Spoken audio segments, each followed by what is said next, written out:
So crazy thing happened today that I was driving with my boys this morning, and we're listening to the radio, and some news came across the radio in reference to Minnesota, and I listened to it, and not thinking anything of it, and who knows what other exposure they may have had to this information. But at the end of this news thing, or this clip about what happened in Minnesota, Guardian goes, "So Dad," he's so emotionally astute, but he goes, "So Dad, are the police still the good guys?" And I was just like, oof.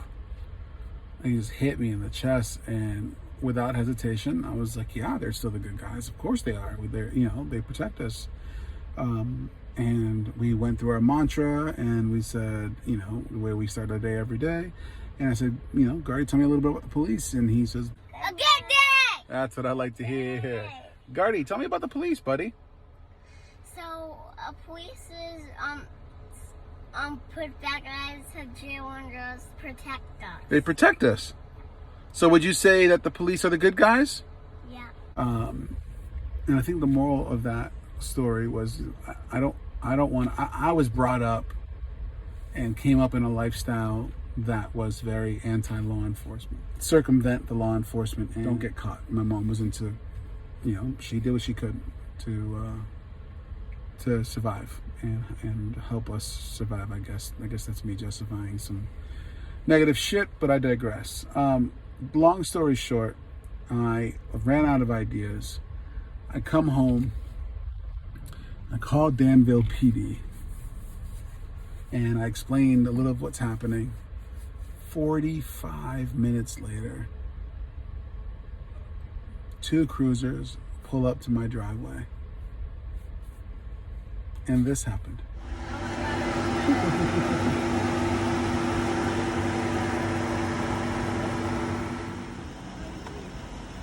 Super curious. What can I see under here? How old are you? 4. 4? 4. I'm 4. 34. How cool. I'm gonna match your light with this light. Right. What do you think, bud? Yeah. You want to turn the lights on for you too? I can show you how. Yeah, I'm gonna shut my radio off first. Yeah, this is where we drive. The button to turn the lights on.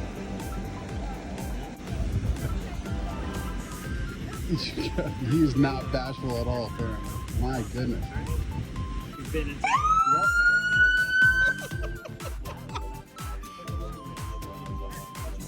Yep.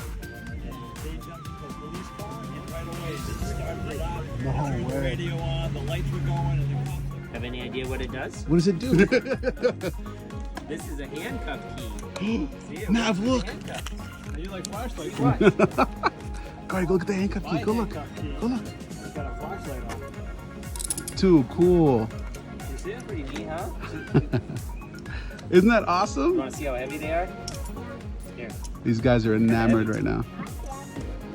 They're not comfortable. Right, those are the kind of bracelets you don't want to wear, Bubba. I like to tell people they're new. Hey, walk that way with the... What's that called? That's called a taser. See, I keep 2 pair right here. How does it This work? little pouch. It makes the bad guy stop doing what he's doing. That's right. You guys are lucky.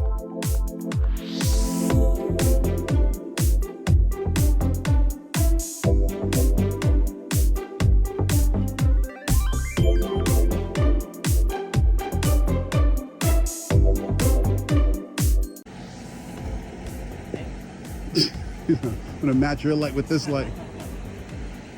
Right. What do you think, bud? Yeah. You want to turn the lights on for you too? I can show you how. Yeah, I'm gonna shut my radio off first. Yeah, this is where we drive. The button to turn the lights on.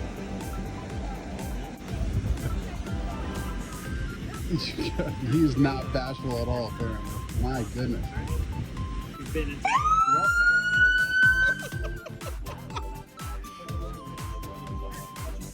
Yep. And they jumped into a police car and right away they started it up. No Turned the way. radio on, the lights were going, and the cops were... Have any idea what it does? What does it do? This is a handcuff key. See it? Nav, works with look. handcuffs. You like flashlights? What? Cardi, go look at the handcuff key. My Go look. handcuff key. Go look. It's got a flashlight on. Too cool. You see it? Pretty neat, huh? Isn't that You awesome? want to see how heavy they are? Here. These guys are enamored right now. They're not comfortable. Right, those are the kind of bracelets you don't want to wear, Bubba. I like to tell people they're new. Hey, walk that way with the. What's that called? That's called a taser. See, I keep two pair right here. How does it This work? little pouch. It makes the bad guy stop doing what he's doing. That's right. You guys are lucky. Try it again.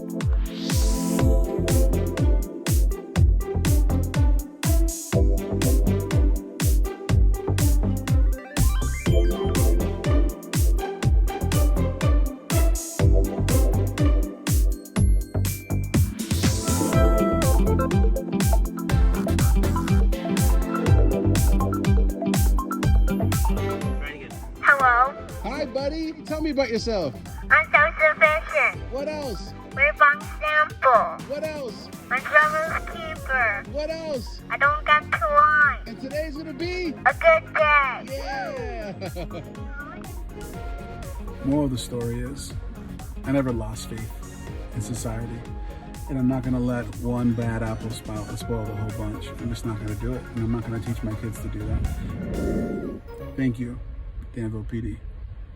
I'm into it, and those are some great questions. I think, I mean, if we're gonna go just from 0 to 60 here, I think what it comes down to is, first off, recognizing that you have a platform, right? I think that part of my issue is that I didn't realize the voice I had. I just spoke, and sometimes people were inspired, and sometimes, you know, people. So I guess the other half of it too is like people look at me and say, "How are you so motivated all the time?" When the truth is, I'm not. It's not. Listen, I am a human being that will not be pushed more than I can push myself, and that is a gift and a curse, you know, because sometimes you hit these lows where it's like I'm in this funk and nobody's dragging me up but me.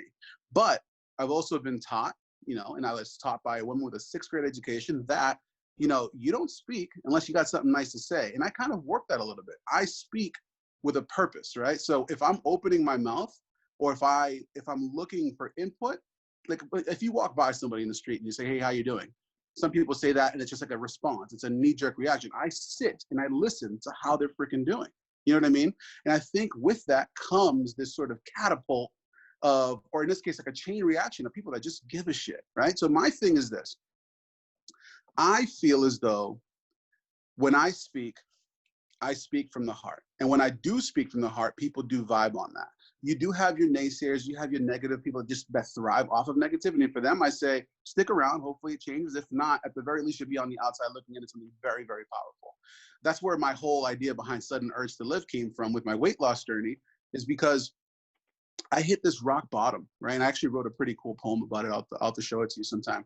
But I hit this like rock bottom point where I was like, oh my God. I wasn't like suicidal, but I was actively okay with just, you know what? If today was the end of it, got 3 beautiful kids that will do fine. And I sat down, I'm like, I just said it was okay if I died today. At this point, I'm like, what, 33 years old? I'm like, or 34. I'm like, what the hell? So that was like, oh no, this is it. I have to get my shit in gear. And that's where Sudden Urge to Live came from. And I still have my moments where it's like, you know, I'm like, I fall by the wayside, I fluctuate 10, 15 pounds. But at the end of the day, I get random messages from people that I've touched from a year ago, or people like you who I spent hours in a freaking couch store with. You know what I mean? Like it's just, it's so powerful to know the power that you have, but sometimes you need to know it before. I mean, you can hear it all day long, and you can be pushed in that direction all day long. And you can be led to water, but if you don't stick your mouth in that pond and hydrate, it's on you. So this is where I'm starting to notice more, and especially you say I inspire you. You're inspiring me to inspire. You know. And I think that knowing that you have a platform, you know that. That's half the battle. I didn't know I had a platform. I didn't know that people actually listen, you know? And now that people are listening, my only job is to make sure that it's genuine every single time. I don't want to push or force a message. You being from Maine, that perspective is different. You were in melting pot type schools. I went to a prep school myself. I was part of the minority, and I was embraced by some and not by some. You know, so you have perspective.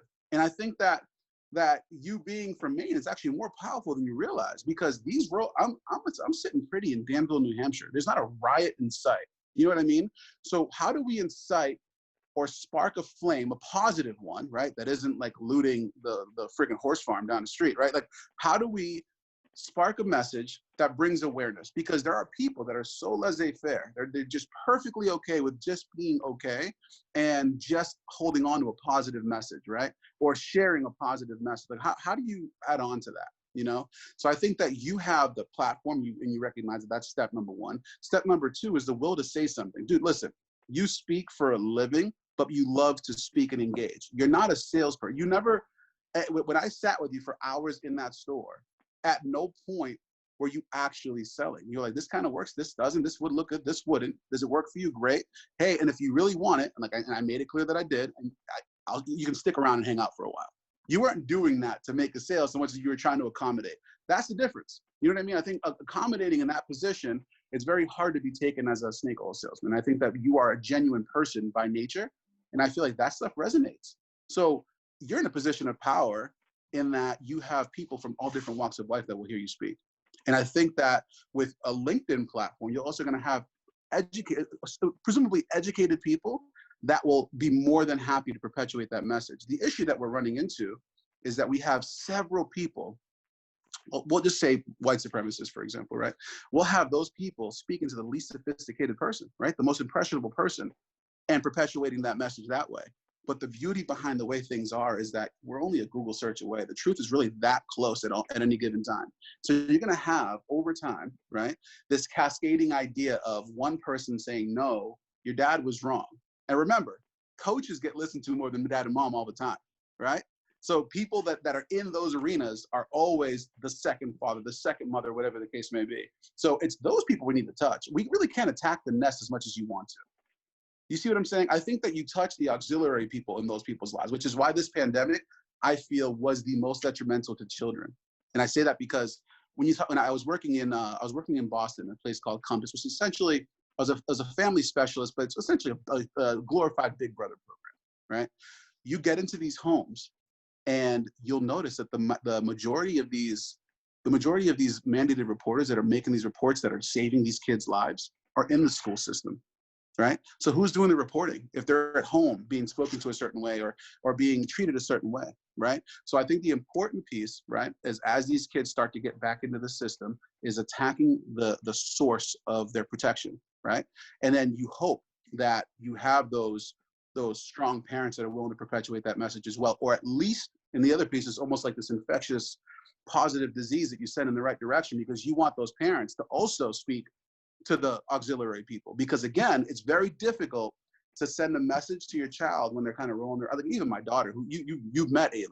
My daughter now, I have to pick and choose my moments to give her a nice little dissertation of sorts. You can't just spit, you'll see the eye rolls and you'll see what sticks and what doesn't. And we had an interesting conversation actually yesterday, because we've been week on, week off with my co-parent. And she says, hey dad, so what happens if you get pulled over? I'm like, holy crap. Like, what do I do? I'm like, the one thing you do, oh, she said she had mentioned something about her mom, like flipping out on a cop and got out of the ticket or something like that. I'm like, yeah, daddy can't do that. Like, dad, it's unfortunate, but dad can't. And I go, and honestly, I don't really want to. I want to be respectful, you know? I go, if you ever see anything like that, the one thing I want you to do is just sit back, be calm, and don't make any sudden movements, which scared the crap out of me. My daughter's a more fair skin than I am, but she's with me. And a couple of different things, there's a couple of different connotations that come with a young girl being with a dark man in a car. You know, you just never know, you know? So we had a conversation about, you know, the step-by-step procedure. You know, dad's gonna do this and this and this. I'm gonna ask to move. You just need to stay still and make sure your hands are seen at all. So basically going through that. And that was, it really sort of brought to light, like she does want information, but on her terms. But she has counselors that love to speak to her that she listens to often. Like, she is now actively seeking. And I think for that age group, anywhere from like 11 to 16, honestly, they should have an automatic counselor given to them immediately. Like, there should be a secondary voice at any given time that can be used as a sort of like a sounding board for the parents and the child as a buffer. Because there's a lot that gets lost in translation. There's a slamming of the door, off to the room, and who knows what they're thinking now. You know what I mean? So there's that piece of it too. But again, a non-biased buffer, obviously. But again, going back, because I kind of digress, I think that you have the right idea. It's like using a platform, using the fact, and actually boasting on your prep school experience, and sort of really amplifying the fact that, hey, I'm from Maine, dude. But this is what I see in my perspective. If I can see it, how aren't you? You know? And I have some really unpopular views to what's happening in these riots and what are supposed to be peaceful protests. And in a couple of them, I don't know if you have time to hear it. I'm here for you.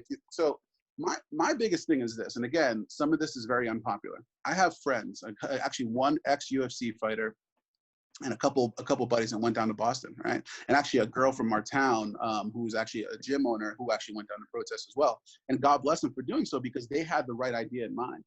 But you have all of these groups, whether they be Black Lives Matter, Antifa, or white supremacists, all blaming each other for all these separate things, right? How can you in the right mind, first off, say that it wasn't me, it was them, right? And not want to be lumped into this cluster of just bad behavior, yet treat every single police officer like they were the ones that killed George Floyd, right? Like, how do you do that? So how do you demand not to be lumped in with a mass of people and then lump everybody else in and treat them like the enemy, when you have people behind enemy lines that are looking to join forces with you, people that actually see it your way? I mean, what it comes down to is getting on the same page, but in the same book, in the same library. You know, we have all these different libraries with the same document with a different ending to every book. Yeah, I feel this is an open ending that we need to figure out how to finish. So what I explained to John, who was not happy with mine, because he's all about, F the cops, this, that, and the third. I'm like, bro, you don't realize how wrong you sound in the message that you're trying to send. And there's really no unification in that.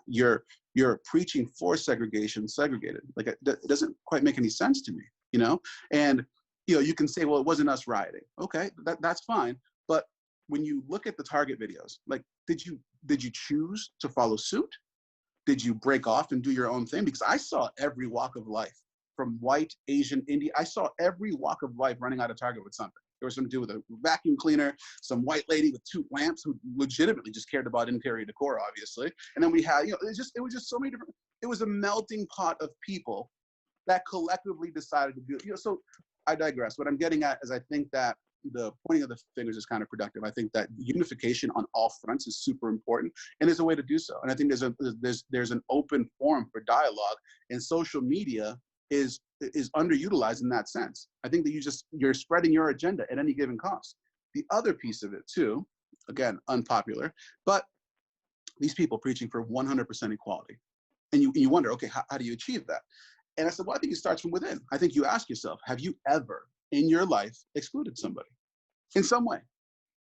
Have you ever slighted somebody in some way because of what they look like, what their orientation was, or whatever have you? I think most people would say, shoot, maybe I have, right? So if you can't mend that within, you can't project that, because you might have, LGBTQ out there supporting Black Lives Matter, but some of the Black Lives Matter guys may be homophobic, right? Well, how do you mend that?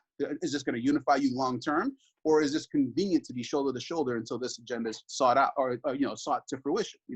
So I think mending those issues internally is the best start. I think that you need to really look internally and really be real, because listen, behind closed doors, you are who you are, right? I think that you need to do the best you can to project who you are in real life at any given time, because that people smell that, people see that, that stuff oozes out of your veins. If you feel uncomfortable with any walk of life, you either make peace with that or you try to eradicate it, because hate's going nowhere. Hate will always be there. There's always going to be good. There's always going to be evil. It's a matter of how you navigate that, right? It's what I told a friend of mine in one of my comments. I was like, listen, I could sit there and teach my children to be afraid for the rest of their lives, or I can say, hey, this ocean's super scary, but you're gonna have a ton of fun swimming. It's a treacherous ocean out there, but let's open our wings up. We'll look for warning signs when they present themselves, but don't go looking for warning signs. You know what I mean? Like, just relax. Life is gonna be what it's going to be, and all you can do is be prepared in those moments. I don't think you start militarizing young children. I don't think you start saying, no, the cops are the bad guys. And that's where that came from, really, because I have had several bad experiences with police officers that have all ended well based on how, and again, it's not fair per se that I have to be completely compliant and not voice my concerns with why I'm being stopped. But at the end of the day, I want to go home to my kids. I just do. You know what I mean?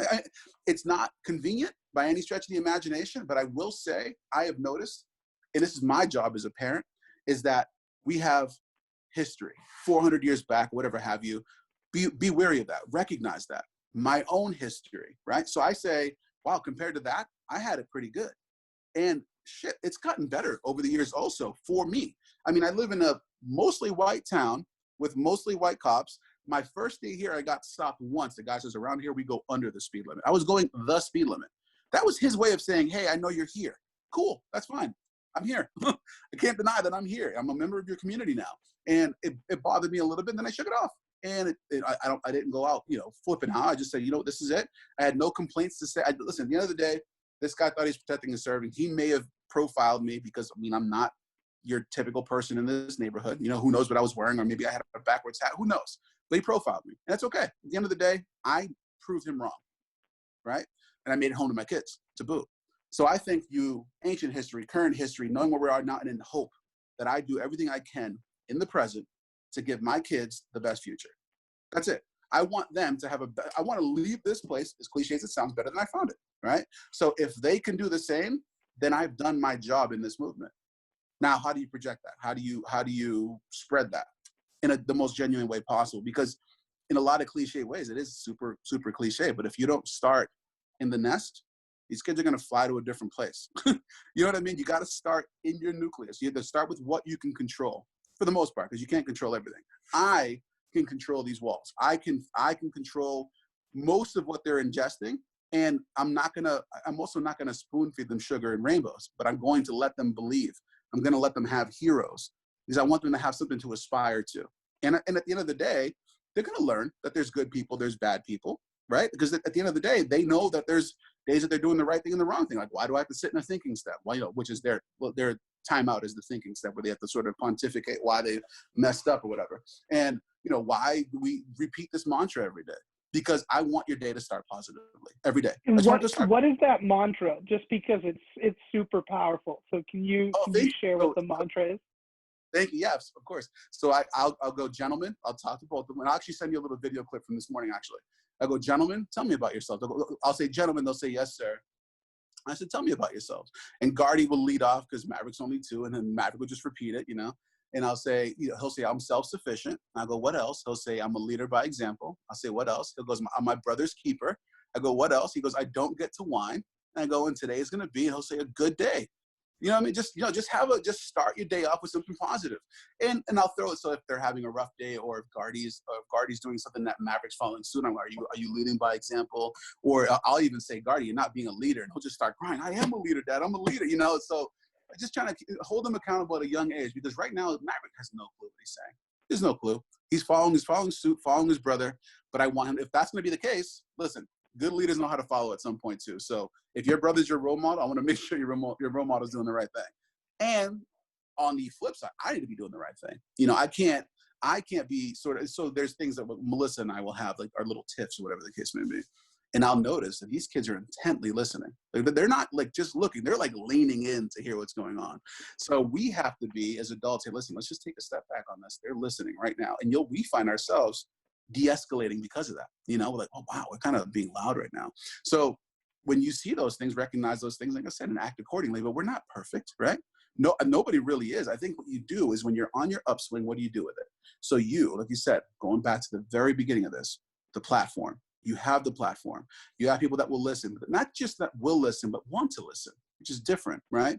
And you have the effect of preaching to the more sophisticated person. What I mean by that is the people that were, again, more classically trained and educated, but have this organic sense of being, we'll say, cultured, in the sense that they want to learn more about some of the more urban lifestyles, and not so much to have it be like this novel understanding, but they want to learn to be able to send a message that resonates.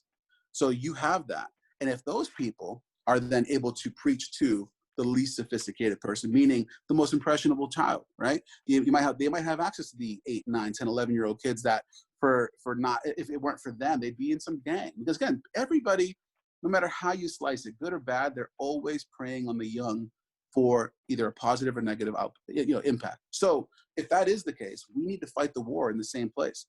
It all starts with the kids, but it has to be on a level that they can actually understand, you know? So there's different ways of doing it, because kids don't like corny, right? Kids don't like the hunky-dory corny stuff. They don't. For as much as they loved Blippi and Barney young, it doesn't transcend, it doesn't carry over to the teenage years. They need to be spoken to like adults. It's unfortunate, but it's true, you know? So I am riding this wave of my kids still being kids, but there's going to be a time where I have to say, hey, listen, let's sit down and have a real conversation now. And I'm there with Ava. Like Ava and I, and you saw how mature she was then. She's just ready to just take in all this information. But if I flutter, I lose her. So I'm learning that now. You know what I mean? And I'm noticing, and I'm getting the chills thinking about it. At school, I keep getting reports of her gravitating towards troubled kids for the right reasons. She's trying to help these kids. You know what I mean? So she's in like the guidance counselor's office saying, hey, I got a buddy that you should probably talk to. And I'm thinking like, oh my gosh, because at first I'm hearing, hey, she's in there with some bad actors. And I'm like, well, okay, let me ask her why, instead of flipping out. Because the old me as a parent, because I mean, I've grown as a parent too. The old me as a parent is, this is my princess. What the hell are you doing? What are you thinking, right? And now I'm like, hey, Ava, walk me through it. Like, what's your thought process? Why are you hanging out with these kids? There was one instance where Ava was blamed for being with this girl who was pretending to vape on school. It's just pretending to vape. And it turns out, and the girl corroborated the story, she was trying to talk me out of it. And I'm like, that's freaking cool. So instead of saying you got a detention for no reason, but you're still in trouble, it's like, you know what? This is something to be celebrated. It sucks that you got roped in with these people, but this is something to be celebrated. Something really cool. And since then, even with speaking with her counselor, she's learning coping mechanisms with her counselor that she's preaching to her friends, and her friends are listening. I mean, because she's the prettier athletic kid in school. And so she's doing really well, but she's not abusing that, which is something that was really important to me. And she kind of found her way organically, which is great. And I never really had to push her in that direction, but she's doing all the anti-mean girl things that I always hope she'd do. And that to me is like, things are going in the right direction that way. So she would be somebody that I would utilize in my movement as well when she's ready to put her, because she's obviously super nervous and shy about it or whatever, but she has a following of her own in school that would die to follow her in the right direction. So again, going back to your original question, you have the people that will listen and the people that are willing to spread the message. I think that you have everything you could possibly use. And I'd be more than happy to join you in your efforts. Well, I really appreciate that. And, you kind of alluded that we've known each other for a while. And, there was something about that moment in particular, right, where it was you and your significant other and your beautiful daughter and, my team. And we're just talking, and like you said, right, like for me, that was a new place for me. Like I was more looking for a friend than to make a deal. And it kind of hit me. My dad's parents were both ministers, and my mom's parents were both spiritual leaders of the church that my dad's parents were at. And religion, I think, has played a large part in my life, but I'm not very religious. I'm very spiritual. I believe. Yeah, superstitious, absolutely. And my mom's mom was my best friend, period. And you helped me get through a space in my head that you don't even know. And when you talk about the children, like I kind of always knew that I was a little weird. I thought a little different, and there were different mentors. Totally resonates. Different mentors that every time I would cross a boundary, tell me where the boundary is and try to pull me back in. But it was ultimately my decision. Did I get back in the boundaries, or did I keep pushing? And it takes a village. And the way that I've watched, I remember, when you told me that, Guardian was going to be born, I was like, I love that name. And then, just before I had moved to California, you had Mav. And I remember, I think I saw you in an electronics store, and, just, I could tell that, Guardian, like, this is Guardian's family, and he's being empowered to be a leader. With recent events, I think that it's really easy, and especially, we were talking about me being from Maine. It's really easy for us up here to say, I don't see it. It doesn't happen. Right. When I moved to California, when I moved to Minneapolis, when I moved to Ohio, I got way more perspective, and especially in Minneapolis, one of somebody that I consider a brother now, Muhammad, is a leader in the Somalian community in Minneapolis, and we talked this weekend, and I told him, I said, I don't know what to say. My heart's broken. I don't know what I should say, how to say it. But what I do know is that I'm building an organization with some amazing people. And we talk about the social injustice of an object, of petroleum. How do we have that conversation? How do I write an article coming out in a week about the social impacts of petroleum, but I'm unwilling to have a conversation like this because it's really easy for me to say I wasn't there, I don't know. And as I started to really kind of have the conversations with different members of the community, in all communities, I realized that the reason I started this organization was to remove hypocrisy from our lives. Right. And I think that I would be guilty if I had these types of conversations and I said nothing right now. How do we have a motto that's why not, right? It's very entrepreneurial based. It's very much everybody tells you no. Personally, people tell you no. People tell you that can't be done. And we embrace a mindset of why not? And then we go figure it out. Right. And for me, I've been struggling and trying to figure it out. And the only word I could muster was empathy. Because first of all, the officer that was on his neck, he's not the judge.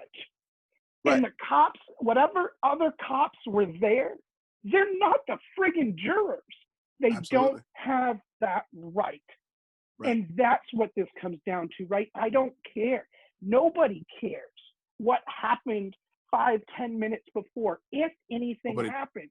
Right. We have a process in place for the law. And I have family that are peace officers. I've got friends that protect some of the highest offices. And I love them and I respect them. And we need them.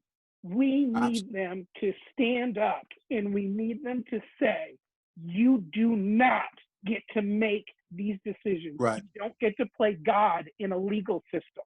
And that's enough. That's exactly what I meant when I said that there's people behind said enemy lines. Because when I say enemy lines, they have people that have abused the system, right? The bad apples. They have set this boundary. They've set the front lines for this sort of conflict, you know. And like you said, you have people that you know personally that uphold the law and believe wholeheartedly and actually believe the oath. Melissa, who took an oath as a doctor, right? She's a veterinarian. She believes in that oath. There are certain things that she will not do, no matter how trivial, because of said oath. She cares about the quality of that care. So when you say that, it strikes a real nerve, because it is their obligation, right? Is if you took an oath, you also, in the background of that oath, you protected that oath. You are charged with protecting that oath and making sure that the policies set in place are actually set around governing by that oath, right? So if you have people in those power positions that are willing to step up, we now, as the people behind the lines, have to be able to listen, be willing to listen. You know, I think what it comes down to, there is, for lack of a better way of putting it, there's a certain level of ignorance that comes with the fact that, hey, nothing's getting done. It's so simple to say, nothing's getting done, let's flip out. Because I remember being a kid where it's like, I'm mad, I can't say it, I can't really articulate what I want to say, wall gets punched. Okay, well, a release of endorphins, reset, back to zero. No resolution in place, but there's an emotional response to it. How do we trigger that emotional response? to before that point of rage, before that point of impact? How do we trigger that response with actions behind enemy lines? What can those people do or put together or indoctrinate in some sort of document that says, hey, we're taking steps in the right direction. We would like to meet with you people in a very civil fashion. Not to mention, when you come to the people on this end from these different organizations and these different activists, there's got to be a way. And when we have all the technology in the world, to have a way to get these people to really keep each other accountable, because now you have thousands of people marching in one direction and 10 people are, how do you track who's with who and doing what? Like, let's really get organized with these approaches. I mean, how do we petition without knowing who we're petitioning with? Like, I can't get behind a movement where I don't have some sort of allegiance to the person next to me by knowledge of who they are as a person. Because frankly, you're out there blindly marching with people that you don't know if they have your best interests in mind. Right? Because you're not marching with family members who sometimes they're bad actors, right? How do you find a way to really trust to left and right? Because at the end of the day, we're human. Yes, we should be able to trust everybody and love everybody. And I love people until proven otherwise. I truly do. But when it comes to me being now responsible for a movement, every person's responsible for that movement now. You're now responsible for the very butterfly effect you're going to have on human history. How do you take that lightly? Because that march, it's not about today. It's not about when George died. It's literally about what's going to happen now when your 8-year-old kid grows up in 10 years and he's an adult. How is he going to handle the new future? This is an ever evolving, perpetuating civil rights issue that is never going to fully go away, but we're looking for continuous improvement. We're looking for a perpetual improvement. And that's what people need to understand. Nothing is ever going to be fully fair. And that's unfortunate. It truly is. And it really messes with some people's equilibrium. But that imbalance is what life is. Dodging, bobbing, and weaving punches is sometimes part of what life is. If without struggle, there is no new opportunities, right? You can be complacent. And for me, I think we've had this discussion before. It's potential, right? Everybody has this potential. Do you act on said potential, or are you just permanent potential, right? Because having permanent potential is worse than having no potential at all. If you've never acted on what you could have done, and that's my biggest fear now, is that, like, I have people, like, I look at you, like, we don't really speak every single day, obviously, but when I look at you, I'm like, that guy was the real deal, and he's the real deal. So when I have you saying, oh, I'm getting the chills now. When you say, I have someone like you that's saying that, hey, I moved you in some way, and it's like, I'm not acting on my purpose because I'm not doing this consistently enough. But I also want to make sure that I'm doing it genuinely, right? I don't want to speak up and sound like a cookie cutter conversation. And the other piece of it, going back to what you're saying, is a lot of the reason why we're not speaking out is because there is a certain level of backlash that comes with that. And I think that people like you and I like to be liked because we like people, right? So I look at that and say, I need to get past that.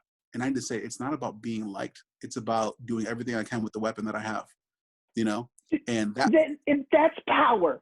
That's power right there. And that's why, when I saw the video of you empowering your children, you looking for an answer that there is no answer for, right. But we got a small answer. And for me, you're right.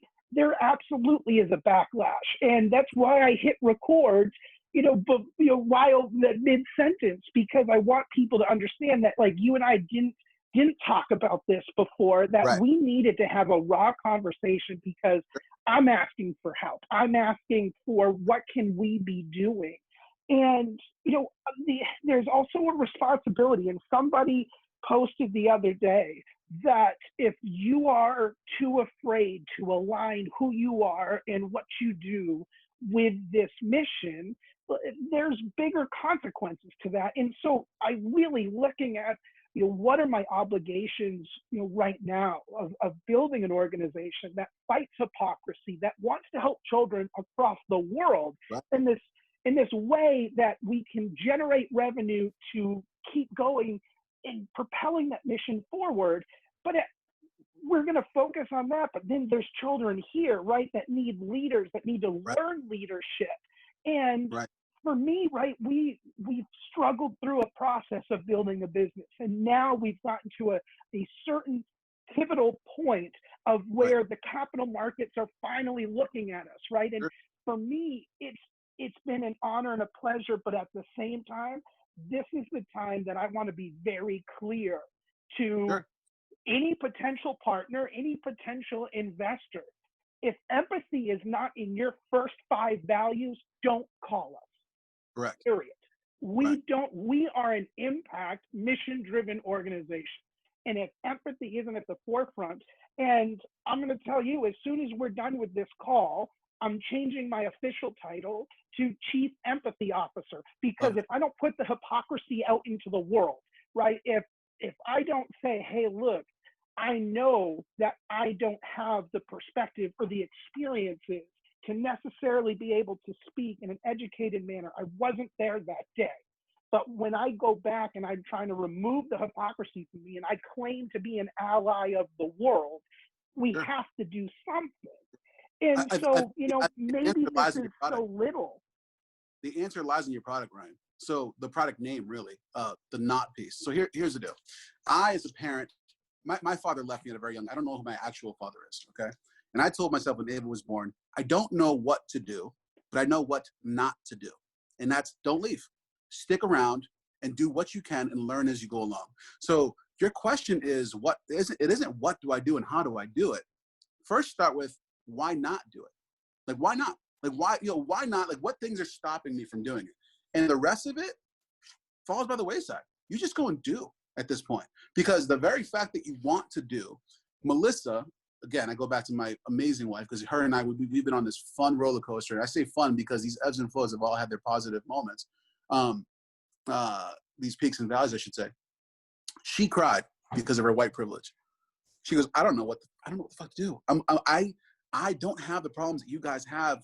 And I brought children into this world, and she's just lost it. And I'm like, that is half the problem. I mean, that's half the solution. The fact that you care enough to have this visceral reaction to it is all that you need to start. So I think you reverse engineer it. You say, why not? Like, what's stopping me?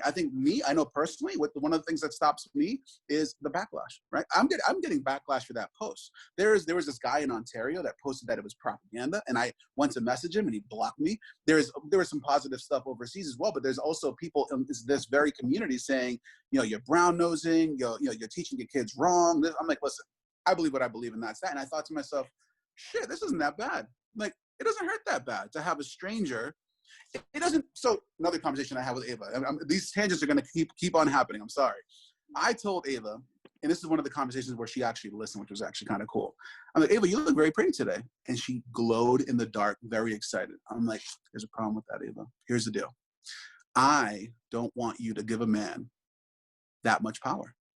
I don't want, because the very man that can tell you that you're gorgeous can also rip that away from you with one sentence. I don't want that to happen to you.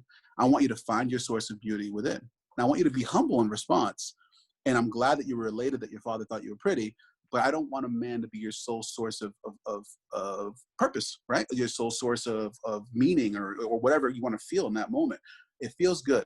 And it is. It's too, there's a release, there's a rush. It feels good about people liking you. And that brought me to this, oh my God, I can't care what people think. I can't let the positive comments and the negative comments really steer my agenda or steer how I feel. And although it feels good to be told that, hey, you're a great father, like, you know what? Yeah, but there's holes in my game that I could fix, Or, hey, you're a terrible father. You're like, I wouldn't say terrible, but there's holes in my game that I can fix, Like, yeah, there's this message is very, very sort of Andy Griffith. It super is. But I want my kids to enjoy life they're at a stage right now where it's my job to protect them, right? And at 4 years old, I don't really need you knowing about the bad guys too much. I just want you to know that there's something to aspire to be. And then when we get there, now you have some obligations. With great power comes great responsibility, and here's why. Those conversations will present themselves. I'm not in a rush to make my kids worldly philosophers at the age of 4 and fear the world and try to take control of the whole world. Be a child, right? Like, I didn't have a childhood, and it fast forwarded me and catapulted me, but there's a lot that I missed. I want to go back. I want to try some new stuff, But here's the deal. Here's where I am. Give them the shot now. You know what I mean? It's not over for me by any stretch. I'm still a giant kid. They'll tell you. But I'm going to give them, exactly, right? So I'm going to give them that life. But back to what you said. You start with your very product, dude. Why not? What aren't you doing, and why aren't you doing it? And you said it, you started, oh, I don't have the experience, or I didn't live in those areas, but you know people from different walks of life, and you've got to move around, and you got to experience things firsthand. And again, you see it from the outside looking in, but you know what injustice is. You know what bad is. You know what good is. You know what, hey, that's not right. You know that you feel uncomfortable when you go to prep school and it's like, wow, I got new sneakers and this guy literally borrowed mine, or borrowed my friend's, or I had to give him a shirt off my back. I was that guy. You know, I was that guy where I had to go to my friend's house to go wash clothes sometimes, or my mom wasn't home, you know, when it was weekend time when I could go home, or my mom never even knew that I mean, coming up in life, everything was ass backwards. I went to a prep school that I had to have my sister forge documents for. I had to skip school to go visit this place. I was gone for so long. My mom just thought that I ran away for a while. My mom didn't know what sports I played. She was in a really bad way. She took to the streets to make us survive, and the streets were her way of life. She came out here on a 6th grade education, and she said, I need to figure out a way to handle these kids because I have 5. I was the last, and she very openly said that I was an accident, right? So, and here I am like, oh God, what is my place? What is my purpose? The quintessential existential crisis at the age of like 11. You know what I mean? Like, you know, so it's like, okay, what do I do? You know? And so I was presented with a lot of opportunities though, right? So how I got into school, right? So football, if it weren't for football, which I started playing 6th grade. If it weren't for football, I wouldn't be here today. I know I wouldn't be. I didn't make the decisions I wouldn't have made the decisions that I made. There was this, like, he had to have been drunk, cracked out, or whatever. But he was like, I was playing catch with my nephew, God rest his soul. He just died this past year. And he goes, hey man, you should play football. I'm like, all right, cool. All right, so I'll think about it. Weeks later, these kids riding their bikes with they hold the helmet and the shoulder pads. And I'm like, I wonder what's going on there. So like a stalker, I followed him to this field in Haverhill called Swayze's Field. This man also passed away named Mike Seaman. He goes, hey buddy, come here. And I'm like, oh shit, like what does he want? Because I'm literally probably 20 yards away from the practice on a bicycle behind these doors, right? Behind like, little gate doors that hold the cars from coming into the park. And he calls me over. He said, why aren't you playing? I was a giant kid. I don't think I've ever been under 200 pounds in my whole life. He goes, why aren't you playing? I'm like, I don't know. He's like, here, take this to your mom and have her sign it. I'm like, she's not going to sign it. And I noticed that there was numbers on it, which means, she has to pay. She's not paying for it. So he's like, all right, well, sorry. And I sat there and watched. Another week goes by. He calls me back over. He goes, hey, just bring this to your mom. Just have her sign it. And I'm like, she doesn't have money. She's like, just have her sign it. I go home, sister, hey, Elsie, can you sign this for me? She's like, what? She just signs it for me. Cool. I go back, gives me my pads. I lost my shit. So now I'm in there in jeans, shoulder pads, helmet, and I'm in there banging with these guys. And, I got a starting position. We start and play. We had a couple great seasons.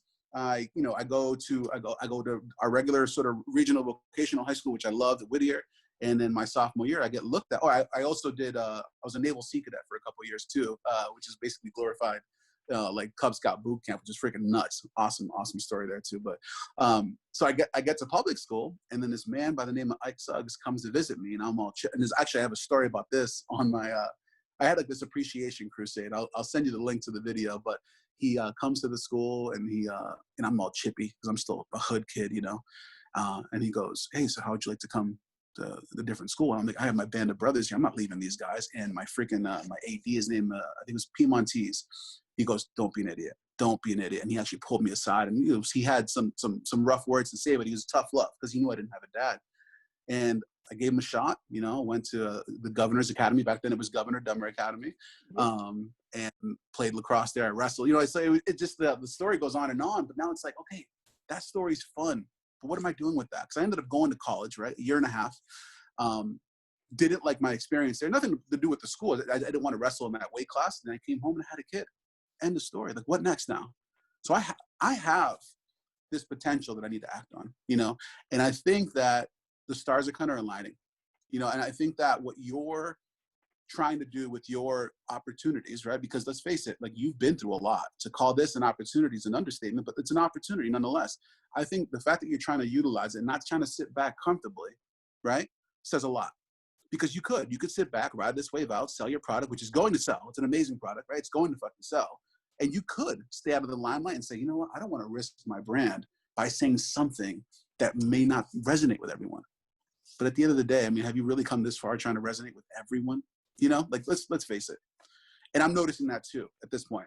I am a pleaser, and I love to please. But I had to ruffle some feathers, And I think that it's time to ruffle the right feathers, and they may be the wrong ones for now. But if it sends a message long term that may skew one person, if I have an effect, right, on one soon-to-be parent that would have perpetuated this negative view on minorities, holy shit, that pays dividends down the line, provided those kids have kids and those have, you know what I mean? Like it's an amazing idea of like, I can have this wildly positive, infectious effect on somebody. And that somebody can be, it's like the ultimate pyramid scheme for people's lives. You know, it's just, I love that. What a capitalistic analogy, right. but it's so true. Yeah. I mean, you nailed. I gotta tell you, man. This company in terms of not knowing the power of one individual. You and I have kind of talked offline, about what 2019 was in my life. And if you look at that point, 29 years of life, that was the only year that giving up felt like the right answer. And then just you being in my world and in my network and seeing the way, I tell people I grew up spoiled. I was spoiled with love. I got very lucky with some of the opportunities that came, but I was spoiled with love. And to see the way that you engage with your boys, engage with all three of your children, but I mean, the boys daily, you see them. And for me, it was at one of those moments of just like, I'm really, I'm not, to your point, right? It's not about taking one's own life. It is just about that loss of hope. Right. And there was a lot of factors that played in. And I remember one morning hearing Guardian say, I'm my brother's keeper. There is one life, and I'm going to make today a good day. And I just started bawling. I'm like, if this 4-year-old can get that and embrace it, right? Shut the fuck up, man, and get to work. And you know what? I stopped feeling bad for myself. And I put things in motion. And so when I say that there is no not plastic, right, without you, it is the most honest thing that I can tell you. And that somebody had to get that engine moving again, and you got my engine moving. That's incredible. And so I thank you. I appreciate that, man. That's really, I thank you for sharing that, because again, there's this sort of give and take. It's super commutative when you think about energy, right? And not to sound super, and like I said, I'm not religious, but I'm spiritually superstitious, right? I believe in karma. I believe that I've had my fair share of, breaks with karma. I have made decisions, and especially in my own marriage, that have been detrimental to my relationship. And I have someone in my life that is willing to say, you know what, like, I'm willing to look past that because there's something bigger going on here. And I'm like, that's one person that believes in me, that, okay, I can get behind that. And then I have some people on Instagram, hey, listen, you helped me lose weight. That's awesome. Or people that I train and say you're super inspirational. And then it comes full circle with a person like yourself, who I know, like I said, the battles are real. Your smiles are real, but they are labored smiles. When you think about everything that's going on, when you hold the weight that you hold, those smiles are the same muscles that it takes to fucking make a frown. Because at the end of the day, you're smiling, you're happy with where you're at, but you care enough to be like, well, somebody's suffering right now. Like, somebody's suffering. People are suffering. It's hard to fully enjoy life. And people like us are never going to fully enjoy life because we're always going to be trying to help somebody. Also, somebody's going to be trying to pull it. But you know what?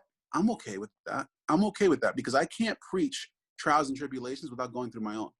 I can't tell my kids that life isn't always unicorn and rainbows without proving that, hey, like, listen, I'm navigating this dark moment, And, maybe I should. I'm going to go through real quick. I'm going to read this poem that I wrote real quick.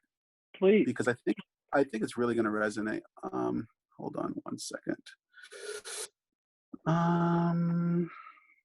I have these notes, and I've been writing poetry my whole life, but I just recently started saving them because I used to therapeutically destroy my written poetry. And Melissa was like, you can't do that anymore. You can't, you have to start saving these things. One moment. It's funny you say that, because, you know, in entrepreneurship, I compare it to mad science. You come up with some ideas, you connect dots, you throw it into a beaker, and I'm the same type of way. Those notes are always being written, and you know, there's plenty of books and ideas stored, and then there's times where that, you know, self-doubt and self-loathing sometimes kicks in, and you just throw them out. And so yeah, you know, but we're going to commit to each other that we're both going to stop doing negative behavior. I've been doing great. I'm going to keep back. I actually started like this little backdoor Instagram where I save a lot of them and try to help people that are going through dark moments and so forth. So this one's called Trapped in an Open Cell. And this one, I wrote this a couple of years ago prior to the whole sudden urge to live sort of revelation, which then became, I actually started a company called Archangel Wellness before all this hit the floor. That I plan on using as another platform to help empower people to help other people. So something that I would like to bring to light and sort of help you with, because you're helping me realize that my voice is a lot stronger than I actually realize. And I think helping people like you, if I can help people of strong minds that had to go through a tough time, because people will look at you and say prep school, spoon-fed, love, blah, blah, blah, blah. That's just the first thing they're going to see. They don't know the struggles. They don't feel the struggles. And you have a way of communicating that doesn't sound like woe is me, which is important. So I'll digress and I'll read this to you really quickly. It's trapped in an open cell, in a dream that's disguised as a nightmarish hell. I feel compelled to dwell, but to whom do I pass on this misery? Or do I become reclusive and at time abusive and pass off such abuse as bravery? I project every emotion as an effect more than a cause. During even the most joyous of moments, you can detect my fraudulent applause. Pause. And I do mean pause. There I tried it. A deep breath and a 1, 2, 3. My mental health Lamaze isn't helping me. It seems kind of counterintuitive to make me breathe when I'm trying to cease to be. I mean, not actively, I don't have a plan, but passively, I'd give death a hand and like to think that this would enhance the lives of the ones I love. No more inexplicable dark and gray. They can finally go out and play and look back at daddy and wonder why he looks that way. And that's kind of where I was like, Holy Mother of God, like I've lost my way. You know what I mean? And that's where the, again, sudden urge to live idea came to play. That's amazing. Yeah. Thank you so much for sharing it. I think there's people going through this every day. Like they don't, again, existential crises. It's a real thing, and people hit them at different stages, and midlife crisis and so forth.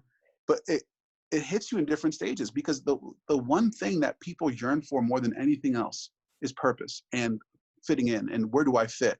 And like you said, I've always been that different dude. You've always been that different dude, like just like, we'll call it special in some way, where you just didn't quite fit in everywhere, but you fit in everywhere, like you were like this puzzle piece that could be like almost like a social chameleon, where you could be accepted anywhere.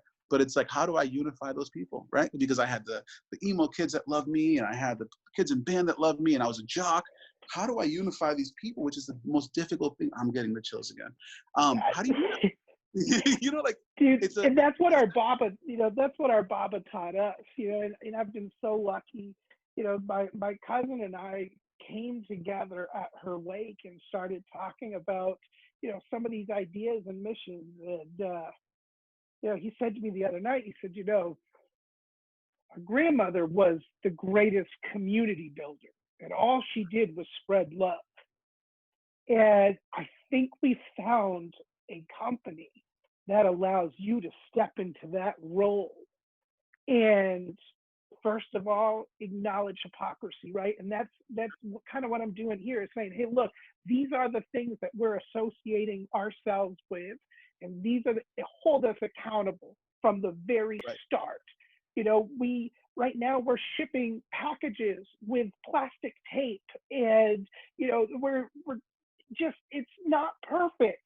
And so we want to throw that out in the world and say, hey, look, we need a plant-based plastic tape. Maybe we'll make it, but we can help somebody else that can make it. And so we need to stop staying silent because we're afraid of hypocrisy. Right. Welcome hypocrisy and know that perfection is never achieved. It's something Exactly. we strive for. And when we Absolutely. talk about influences, right, you're here with me and I can connect with you. It's funny, one of my biggest fears in life was to get a tattoo. And I didn't know what I wanted to get. And everybody, you got to do it, whatever. And so, I look at other people that inspire me, right? And they're not in the same room as me. And it's really easy to idolize sports heroes. But, Sure. For me, I look at Steph Curry, right? And he's somebody that's going to stick up for what he believes in. And on his arm, he had the letters WOE for whoa. And so I started to really look into that and realized it was working on excellence. I love And it. for me, I talk about perfection as something we strive for. And so Yep. those things hit. And I didn't want to just take his idea and throw it on my arm. And so what was going to be impactful to me that was only for me, right? And very rarely do I wear a short sleeve shirt, but it's my initials. And it's a reminder that Ry Russell is always trying to strive for something more, knowing that it'll never be obtained. And so for me, it's just how do those influences come together to make a human? Right. And it starts with parenting. And that's why when I saw that video of you, one, owning, I don't have the right answer. Right. Two, not settling. You didn't sit there and say, well, guys, I'm not really sure. I or because so, right? Yeah. So what you Right. do, you put something to action. You know what? Right. Let's see. And, Yeah. those cops had no obligation to show No. up to your house. And when Guardian was on that microphone, man, and those cop lights, and I'm my brother's keeper, and today's gonna be a good day. I lost it, and again, I said, this is it, right? A guy that's been silent for over a week now, and didn't know what to say, and the only word I could muster is empathy. When I saw your video, I knew that one, we needed to just talk, and I needed to express gratitude to you for some of the things that you've got me through. But also, like you said, if one person sees this and says, hey, my kid is a future leader, and we need to give them experiences and we need to open their minds, then that's what it's all about. And I'm not a dad, but what I do know is that I have, my grandfathers, my uncles, my cousins, my dad. It takes a fucking village to raise a good child. And I'm still not a good child. It doesn't matter what belief system you're in. We all commit horrible acts, and sometimes we commit horrible acts to ourselves. So we've got to forgive. And sometimes that means looking in the mirror and just fucking saying sorry to the person that you're looking in the mirror at. Yeah, absolutely. That is the person that person in that mirror is the only person when it comes down to it, the only person who's going to tell you like it is, because only you know what's really going on. The people closest to you know you, but they don't know the inner workings. I mean, we're talking about the micro and macro processes in that brain of yours that are firing at any given moment. You can read somebody's face and know that something's going on, but only you can break down the minutia and say, holy crap, like I can give you an algebra equation as to what got me here. What's going to get me out, right? I didn't have a lot of role models. I have my oldest sister who could do no wrong, and I also had my brother. And I thank him every day. You messed up so much. I didn't want to mess up. Like, thank you, like very much, And I've had everybody in between. Like I had sisters that had to raise me for a little bit when my mom went away for, making some mistakes and so forth. And I'm thinking to myself, I had to like trailblaze. I had to be the beginning, the catalyst for my family, because I've learned some pretty incredible things of what not to do. We talked about it, what not to do. I've learned a lot of that, but what to do was a little skewed, right? And I had to say, all right, this kind of works. And oh God, maybe I shouldn't have brought that out. Like there's certain levels of like my tone of voice when I'm speaking to my children. Sometimes it's like, calm it the fuck down, dude. Like you're not, they're not gonna respond to this forever. It's not gonna be every time you bark. You need to reason with these kids. You need to learn how to negotiate with them now. Because my mom, it was flip flop in hand, figure it the hell out, So it's like, well, I'm not gonna throw a flip up on my kid, or like just a certain. And it's funny, the little ways you find a way to manipulate, like when Gardy will say no to something, I'll ask Maverick to do it, and Gardy will like, no, I'll do it. It's like, I can't do that. I'm pitting them against each other. You know what I mean? But it's like, oh, it's so effective in short runs. But what's the long run effect, right? What's the long-term effect to that? So I'm learning as I go along, and I'm learning that I am going to create the village that then perpetuates that. So I have to do the best I can to set the groundworks for this, because if this foundation is shaky at all, the whole thing's coming down. You know what I mean? So I believe in what I'm doing, but I'm also very, and you said striving for excellence, right? I am an ever evolving piece of machinery in this giant thing. It's just giant cog. I'm a cog in this giant machine, I should say. And I believe wholeheartedly that I am heading in the right direction, because I am fearful of complacency, but I do find myself sitting back and saying, shit, like, what am I going to do to get out of this rut? Because you know what? Monetarily, I'm not doing great. I'm not, at the end of the day, I'm not poor. Thank goodness. I'm my wife provides the best she can, and she's essential. She's still moving, and, I coach and I teach, martial arts for a living. And I have clients, I have some clients that we do some aquatic, I call it combat aquatics workouts and stuff. But I'm like, you know what? I love this. I do. I truly love to teach, and I truly love to give some levels of positivity. I go, well, how do I scale that? How do I scale that so that when I do get to a point where I am doing well, that I maintain the reason, I remember why I did it in the first place. And I think that's something that you have not failed to do. You did a great job. I think you're doing a great job of understanding that you have a purpose, because I'm telling you, this is going to, you're not plastics is going to blow up. It's at a point now where you don't really have much of a choice. It's going to do well. Our world is crying for this, right? And you said it, we're shipping this amazing plastic with plastic tape. And like you said, you're not perfect, but you're doing your footprint went from a big footprint to a little baby shoe, right? So you're stepping in the right direction. And you realizing and welcoming hypocrisy puts you at a state of being human. People want to deal with people that don't try to impose their will on them. And you're not acting smarter than the average bear. You just happen to be in a position where you're a little bit more worldly in the sense that you've experienced other things.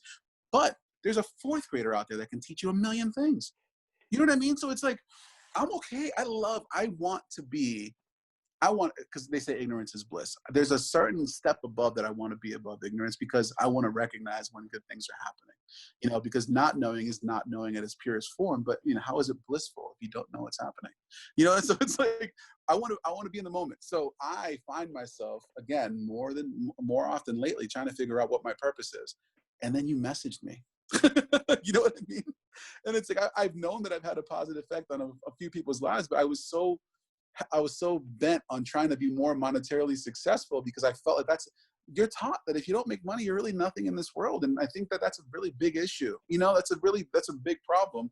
And I feel like there's a way to benefit from this monetarily in the long run. And I mentioned it to you before. I go, monetarily, I'm not where I want to be, but morally, I'm rich. I feel so filled with love. And I have my moments where, I think back on my upbringing, and I my mom passed away a couple years ago, and I'm like, oh, I'm not sitting there, I wallow and stuff. And then it's like, all right, well, your wife told you to get up off your ass in a nice way.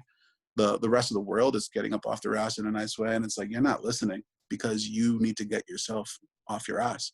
At the end of the day, I know me well enough to know that I am my biggest motivator.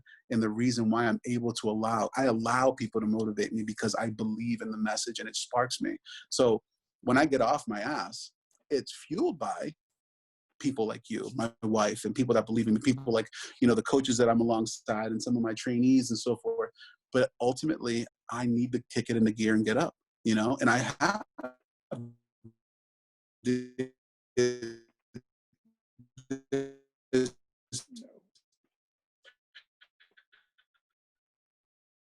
you know what? The highs are going to be. And I think that you just provided a platform and a higher sense of purpose when it comes to what I can do. And I want what I would like to do with you. And that's the other piece of it too. There's leadership models where, I don't see this, I don't see this as, a driving force. I don't see this as a driving force when you can't see the people involved. I see this as a driving force, you know? So I think doing something side by side with somebody that I believe in, like yourself, would be fun. It would be fulfilling. And I think that it would be, it's my duty. I think it's our duty. I mean, at the end of the day, no matter what this thing yields, it's our duty. And we have a job, we have a responsibility that comes with our experiences. And just like the most important scholar, I mean, if these things didn't get written down in books, those people didn't do their job. So who are we to say that we can't do ours? You know, we need to start documenting what's going on. We need to start formulating plans and organizing in ways that can be, you know, that are replicable. You can't have these processes set in place that can only be done in one part of the world. You need to find a way to bottle up that Coke and not sell it monetarily, but sell it as a process that's going to help us progress. And if you can bottle that up and ship it in the most efficient way possible, and we have that in the forms of social media, and we have that in the forms of followings, you know, I should say you do it, and it's something that I would love to help you out with. It would be foolish. In fact, I would assume, and I'd be hard pressed to be told otherwise. I believe that I would die with regret. If today was the last day and I knew that I could have changed one person's life beyond the scope of my own family, I'm going to have regrets. I don't want regrets. I would at least limit the amount of regrets that I have going out. You know what I mean? So however you feel you can utilize me, let me know. I'd be more than happy to help you out. I love it, man. I really appreciate you, one, just being the dad that you are, that dad from Facebook, right? And two, just super grateful that we get to share our community. So thank you. Awesome. My pleasure. And like I said, I can't wait to link up. Absolutely. We'll talk again soon, brother. Peace. Bye. Take care.